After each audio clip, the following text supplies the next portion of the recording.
Hey y'all, here's a quick lesson on bends within the pentatonic minor scale. Let's say we're in A minor pentatonic.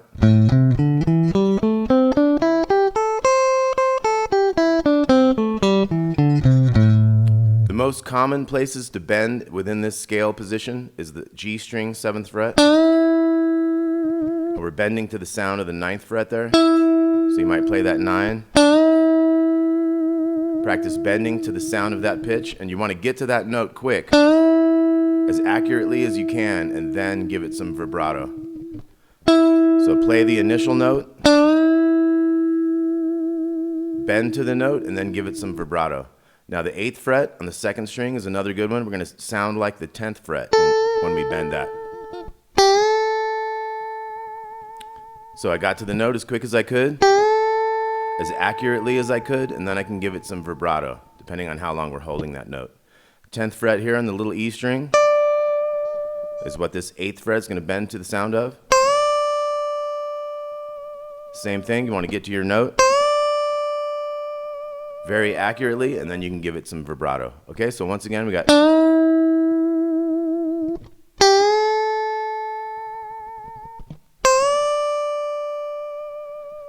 Now when we come up into the 2nd position,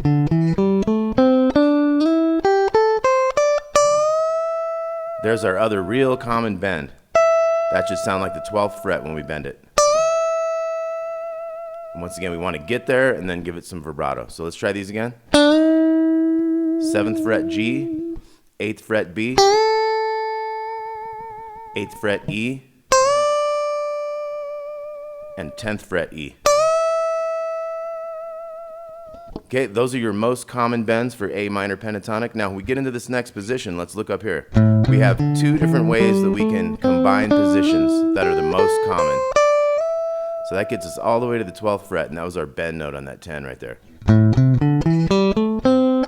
I recommend the middle finger to get up here, because then you have a finger waiting on this note. Now, there's another combining positions area that's going to get us into the higher bends. So here, 2nd position starts like this. 3rd position starts with these 3 in a row right here. And this is where we use our next combining positions riff.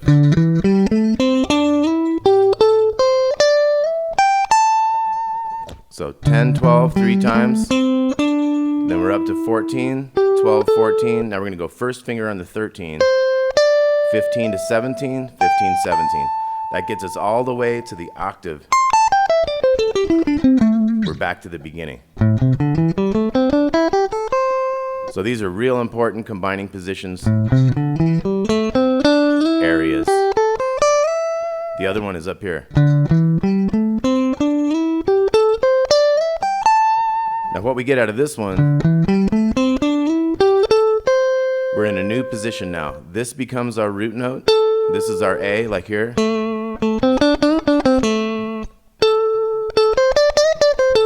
See, it's a different finger handling things now. We got this middle finger on the G string on the 14th fret. That's our A now.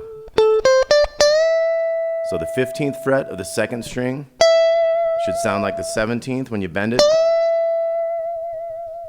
And also down here, this one bends into our root note, our A. So 15th fret of the E string should sound like 17th when you bend it. So see that one there? 2nd finger, pinky can go underneath it. Another reason not to use a pinky for a bend, in case you want to have something underneath it to add to it. And these things are also chordal things.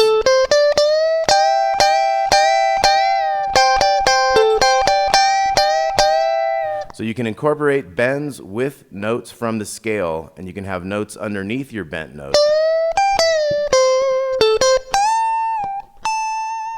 Obviously, when you're bending on the little E string, there's nothing underneath it. But let's go through those again. So we got 7th fret G string, and there's your root. So right under your root note, that's your 4 note, and it's bending up to the 5. There's your 1. Now this one is bending from the flat 7 into the 1. So that's probably the most common because that's the one that bends right into your note. A lot of solos will start with a bend into the root note because you have a moment to let that note sink in and it matches perfectly with your chord that's happening underneath, whatever type of chord it might be.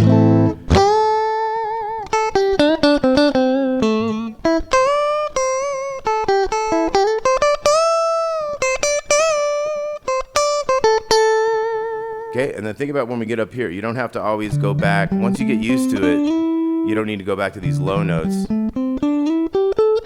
You'll just remember that here's your root note again, just like it was here. Or just like it was here.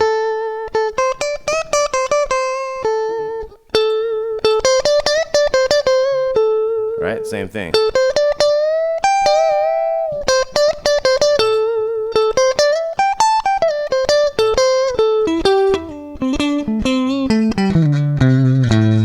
So it's obviously good to see how they all connect. If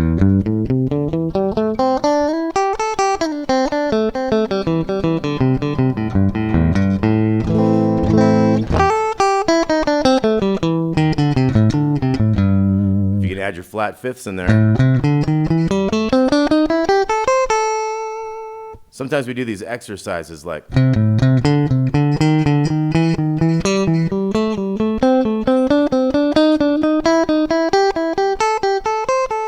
they become a little more interesting when you got to put those flat fifths in there.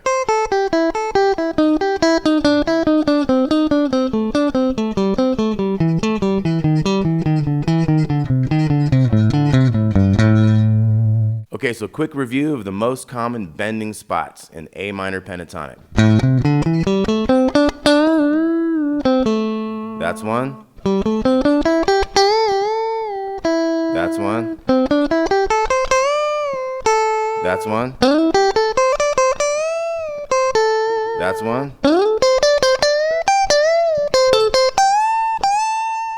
And at that point, we're up on the octave.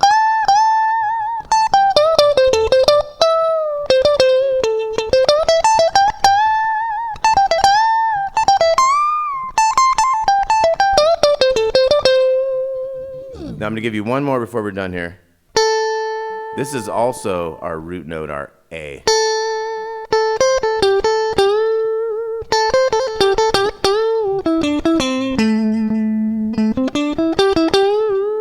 So that's one. That's one. But how about a 1.5 step bend? So here, when we go to this 12th fret, the next note in the scale is the 15th. So we have to bend this 1.5 steps to get to the sound of this.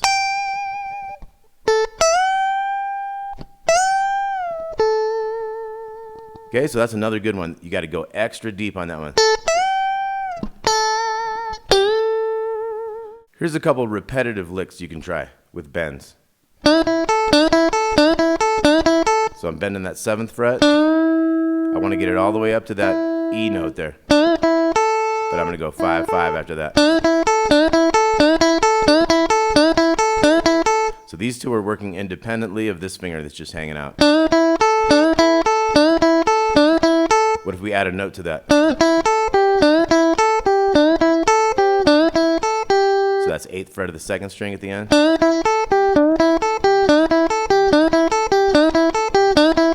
How about we pull off that 8?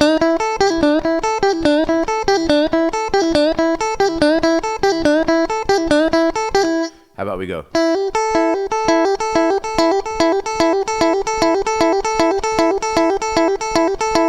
And how about one more? Pull off.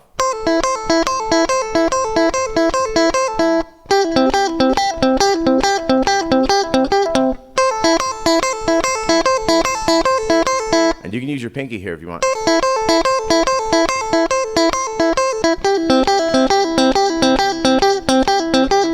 You want to use your pinky in some of these because you want to strengthen it, but sometimes when it comes down to playing it right for a show, your ring finger is a more powerful finger. But the more you use the pinky, I just don't recommend bending with the pinky a lot because, like I say, there's nothing underneath it if you wanted to do something else. And also, it's very small, and unless you have really light strings, trying to bend with your pinky isn't going to do that great, so I would avoid that.